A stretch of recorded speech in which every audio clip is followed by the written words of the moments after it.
The plot to blow up cargo jets could have cost thousands of lives. Authorities say terrorists in Yemen are now responsible, or may be responsible. But is this the full story, and where is the funding coming from? Let's ask Jonathan Schanzer, a former terrorist finance analyst at the U.S. Department of Treasury. Also joining us, Ahmed Rehab. He's the executive director of CARE Chicago. Mr. Schanzer, let's start with you, sir. Where do you think the financing? I mean, look, it's expensive to pull these things off, is it not? Well, actually, in this plot, it wasn't terribly expensive. You know, we estimate that it perhaps maybe $10,000 or $20,000 could have put together most of this plot. I mean, obviously, to run a terrorist organization and all of its operatives takes more money, but the plot itself probably didn't cost very much. So where's it coming from? Well, we know that the organization. Well, bottom line is it's coming from Saudi Arabia. The organization responsible for this attack is Al-Qaeda of the Arabian Peninsula. It's based out of Yemen, but was originally a Saudi organization. It was driven from Saudi Arabia in 2003 and 2004.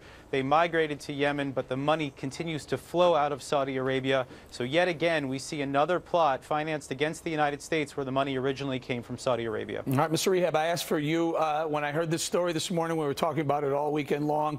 I asked for you because I think it was either you or Mr. Hooper who accused me of being, I don't know, Islamophobic or whatnot. And I said, look, I'm still, it's still the Times Square bomber, the World Trade Center, the Christmas Day bomber, and now these things, these trails all lead to radical Islamists. Is it not a pattern here, sir?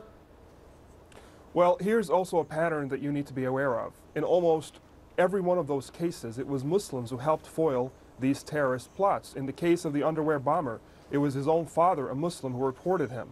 In the case of the Times Square bomber, it was a Muslim who saw the smoke at the car, a T-shirt salesperson on the corner of the street, who reported him.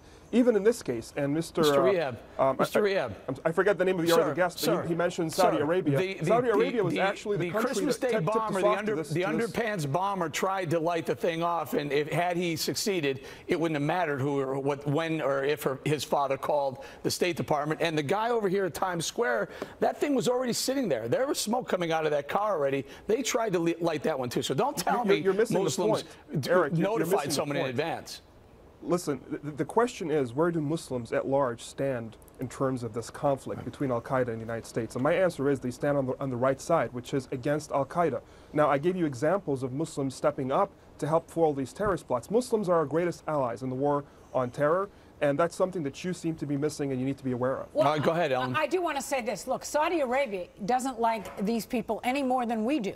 They feel that they threaten the kingdom, etc., and they have actually been our allies on this. Now, what I am saying is that there's also other Arab countries in the Gulf region that are looking the other way. While there's a lot of money laundering going on, and they're not being as careful with the jets. How many the World Trade Center hijackers were Saudi? 15 of the 19. But here's much more important than Saudi financing of terrorism is the Saudi financing of the ideology undergirding the terrorism. Because what they have done is set up a system of madrasas, not just in Pakistan or the Deobandi schools, but also look in the United States. All these Saudi-funded mosques, all these Saudi-funded Islamic schools, and you know what they teach is a worldview that is intrinsically at least parallel to the jihadists. And once somebody believes in that, it's easy to step from that to jihad. Beckle, a while ago you told me we need to get over 9/11. Yeah. Do we still? Yeah, sure. We do. And I want to just say that this would not have, with all the billions of dollars we've spent on trying to protect ourselves, if it hadn't been for the Saudi Arabian intelligence report, they wouldn't have intercepted these bombs. So I think that you're exactly right. I this mean, one time. Wait a second. I mean, what are you talking about? This one time. The van was smoldering in Times Square. The underwear were on fire over Detroit. Go ahead, Ahmed. You're wrong about that. The Saudi government, the Pakistani government, the Egyptian government, the Jordanian government are all allies to the United States in the war on terror. Time and time again, they help tip us off and they help prevent attacks from happening. Granted, I get that, but still, Mr. Schanzer, am I mistaken that all these terror attempts are radical Islamists attempting these things?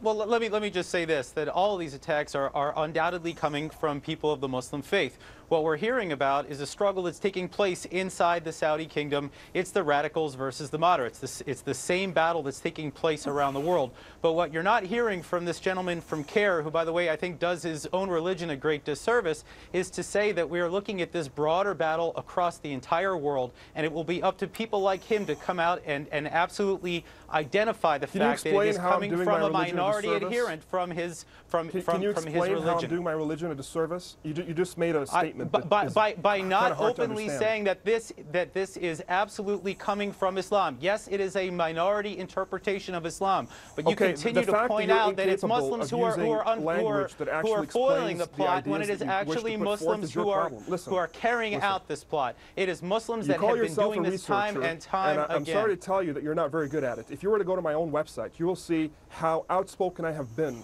as a moderate Muslim against extremism and against violence and against terrorism. Now, you call yourself a researcher. So let's not talk about how Muslims are foiling these plots, but rather why are they carrying them out and what we can do to stop them. That's part of the equation that you wish for people not to hear. We could go back and forth all night. We're going to have to say thank you to Mr. Jonathan Chanzer and Ahmed Rehab. Thank you guys very much.